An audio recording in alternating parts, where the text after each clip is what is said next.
Bonjour à toutes et à tous ma team Kiefer, j'espère que vous allez bien.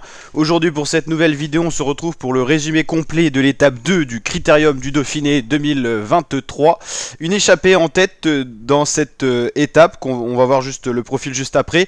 On voit d'abord qui y a dans cette échappée. Il y a Nance Peter, le français de AG2R La Mondiale qu'on voit à l'écran ici. Il y a Piccolo pour la Education First qu'on voit pas à l'image. Il y a Kenny Lisson qui est également dans l'échappée. Il y a Gregor Weasley pour la UXT et Victor Campenard, c'est le Lotto Soudal qu'on voit ici. Et donc, si Kenny Lisson, il est tout simplement là. Le profil de l'étape, le voici, 167,3 km, une étape assez vallonnée. Pour puncher ou pour sprinter, ça dépend, mais c'est vrai que ces deux premières étapes sont pas pour les purs sprinters qui aiment le plat, les Groenewegen, les Cavendish, alors Cavendish qui est pas sur la course, mais c'est des sprinters qui aiment le tout plat, donc là c'est pas vraiment fait pour les purs sprinters. Il y a quand même pas mal de boss, notamment là pour aller à la ligne d'arrivée à la chaise Dieu, fallait quand même être sur un petit faux plat montant qui favorise un petit peu les punchers. Donc voici l'échappée, 48 secondes d'avance à 36 km de l'arrivée, on l'a compris, le peloton vise une victoire et une victoire d'étape massive en sprint ou en puncher costaud. Donc à voir ce que ça va donner. La quick step, la jumbo roule. Alors la quick step, on ne sait pas trop si c'est pour Ethan Vernon qui a du mal à passer les bosses, le sprinter de la De Sonic, ou pour Julien Alaphilippe, ou pourquoi pas pour Florian Sénéchal, le champion de France qui a une bonne pointe de vitesse. La Jumbo Visma, l'a compris, c'est tout pour Christophe Laporte. Il y a deux coureurs encore en tête, c'est les deux plus forts de l'échappée qui ont résisté. Victor Campenard, le Belge, et Kenny Lisson, le petit français de la Trek Segafredo. 19 secondes puis 12 secondes à 21 km, mais ça résiste avec la Jumbo Visma qui roule. À l'arrière du peloton, c'est Pierre Latour qui a des crampes. Ça fait 2 jours qu'il est pas trop bien, le coureur français. Il a quelques crampes, mais c'est pas le seul. On voit juste devant lui, c'est Castrovero qui s'étire. Les coureurs qui ont fait un entraînement intense pour arriver au niveau au Critérium du Dauphiné. Et on les voit, ils s'étirent, ils ont des crampes. Ça peut arriver, même au meilleur. Et donc, voilà, c'est assez rare de voir ces images-là. C'est assez insolite. Mais voilà, les coureurs sont avant tout des humains. Et donc, on l'a bien compris avec les crampes. Les deux hommes de tête reprennent un peu de champ, 37 secondes à 13 km de l'arrivée. On a l'impression quand même que le peloton joue un peu avec ses hommes d'échappée, que ça va être compliqué. Là c'est Dylan Van Baarle qui est lâché après avoir roulé pour les Jumbo Visma. Là ça met un petit peu la machine en route et voilà on voit les deux coureurs qui sont très vite repris. On est à 10 km de l'arrivée. Il n'y a plus d'échappée en cours, le peloton est groupé. Et c'est un Alpecin de Sunnings qui va attaquer, un Autrichien. On va voir son identité juste après. Le temps que ça arrive, c'est Tobias Bayer qui essaye de partir dans la dernière grosse côte du jour, 1 km à 8% de moyenne.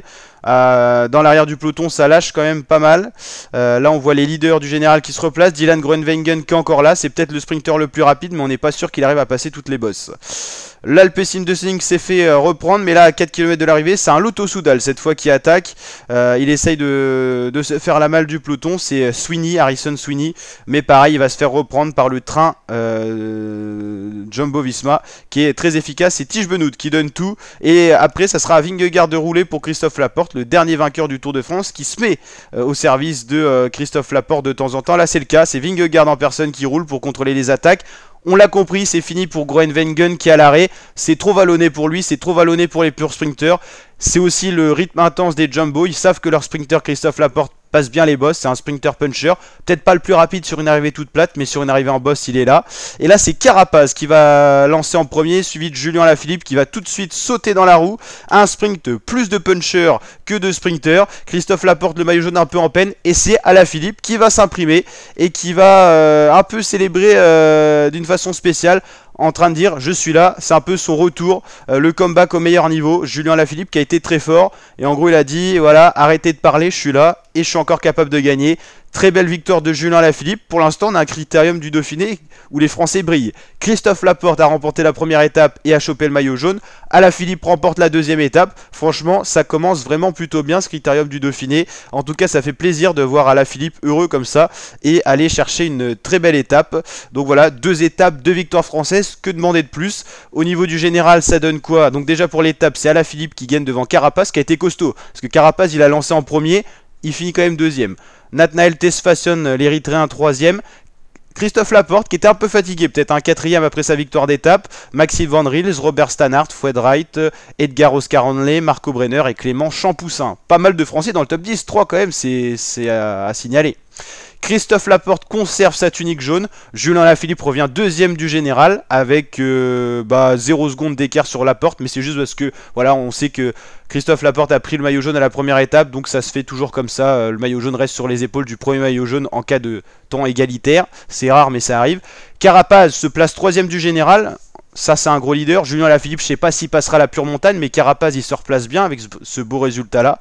Il prend un peu d'avance sur les autres leaders.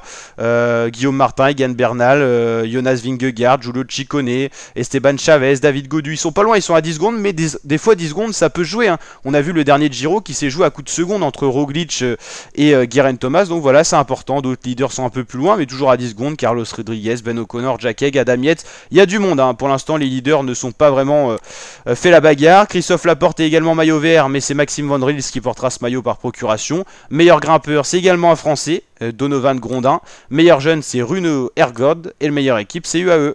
Et donc demain, ça sera l'étape 3 et on fera une vidéo présentation complète de l'étape pour que vous puissiez un petit peu apprécier le parcours. N'hésitez pas à liker la team si ça vous a plu ce résumé. Je vous dis à très bientôt pour de nouvelles vidéos. Ciao, ciao.